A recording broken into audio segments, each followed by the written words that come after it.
Daniel Leo, nicknamed the Lion, was born in 1941 in East Harlem. During that era, Harlem, from East 96th to 125th Street, the Italian immigrants recreated village life. By the 1970s, Leo was considered a member of the East Harlem Purple Gang and part of its inner circle. The Purple Gang was infamous for gun and drug trafficking, extortions, kidnappings, arson, and murders. Their violent reputations preceded them in Harlem and throughout New York City, where they were better known on the street as the Purples. A fellow gang member of Leo's was Angelo Prisco. And just as many former Purples went on to be inducted into the Five Families, both Leo and Prisco became members of the Genovese family. It's unknown exactly when he became inducted, but more than likely, it was in the early to mid 1980s. And it was up until the 80s that Leo managed to fly under the radar as far as law enforcement goes. But on May 5th, 1980, he was subpoenaed to appear before a grand jury that was investigating drugs, extortion,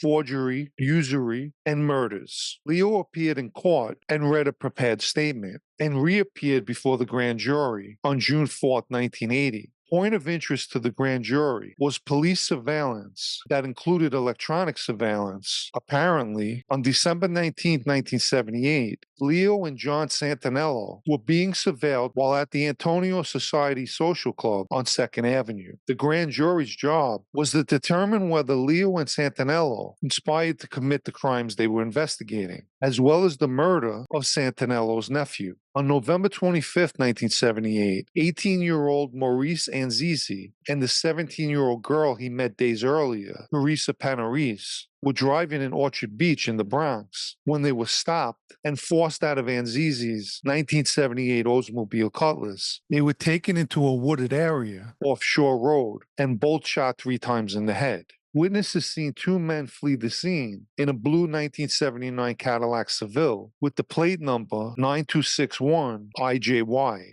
Turns out the car was registered to a messenger service associated to a brokerage house and ultimately tied to Daniel Leo. On a side note, Maurice Anzizi may have also been related to Johnny Monk Anzizi, who was a member of the Purple Gang that was killed in the Alibaba East, a bar lounge on First Avenue in Manhattan in 1974. Anyway, prior to his death, Maurice Anzizi was involved in a double murder that took place in March of 1978. The shooting happened just after midnight on March 31st, 1978. Anzizi, John Savarino, and a few of their friends was driving in the Bronx on East Tremont Avenue when another group of teens were crossing the intersection. An argument ensued. Anzizi made a U-turn and cut the group off with his car. He and Savarino jumped out, and Anzizi pulled out a gun and fired into the group, hitting Brian Waldron and Michael Petroselli in their chest. Most likely, Petroselli was related to someone, and as a result,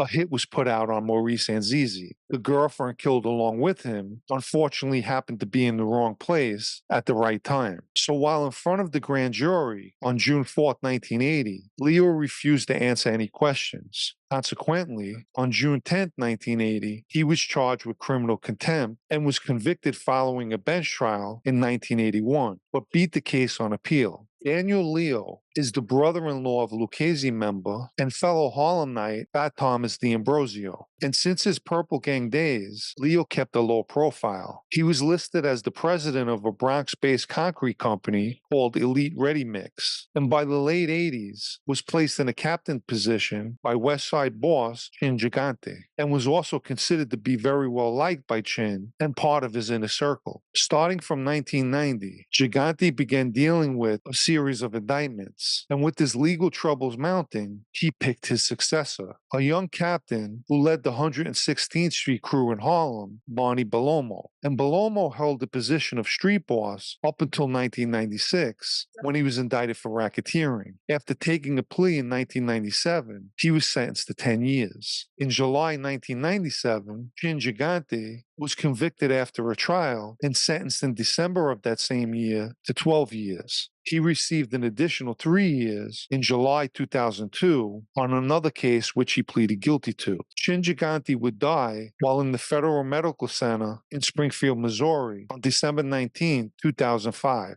Just prior to his death in 2005, Daniel Leo was given the acting boss position. Prior to that, he sat on the family's ruling panel, which consisted at various times with the following members: Ernie Muscarella, Larry Dentico, Johnny Sausage Barbato, Mario Gigante, and Quiet Dom Cirillo. Law enforcement, specifically the FBI, learned about the ruling panel during a recorded conversation in October 1999, where West Side Captain Sammy Meatballs Aparo spoke about an induction ceremony conducted by the family's ruling panel, which at that time was Larry Dentico, Ernie Muscarella, and Daniel Leo. Speaking of Leo, Aparo said Danny was the individual who pricked the fingers and told them what to say during the ceremony. When an induction ceremony takes place, at some point, your trigger finger is pricked with a pin, and the person who's conducting the ceremony will say a series of things which the person being inducted will repeat. The fact that Leo was the one conducting the ceremony is a sign of his importance within the family. Starting from 2002 up until 2006, the FBI began compiling evidence in a case against Leo and others that involved threatening a loan shark customer who was behind on payments, as well as extorting money from the owners of an illegal gambling business. He pled guilty to conspiracy to extortion and was sentenced on February 28, 2008, and received a 5-year sentence. The case was part of a larger prosecution of the family's Bronx, East Harlem, and Westchester factions.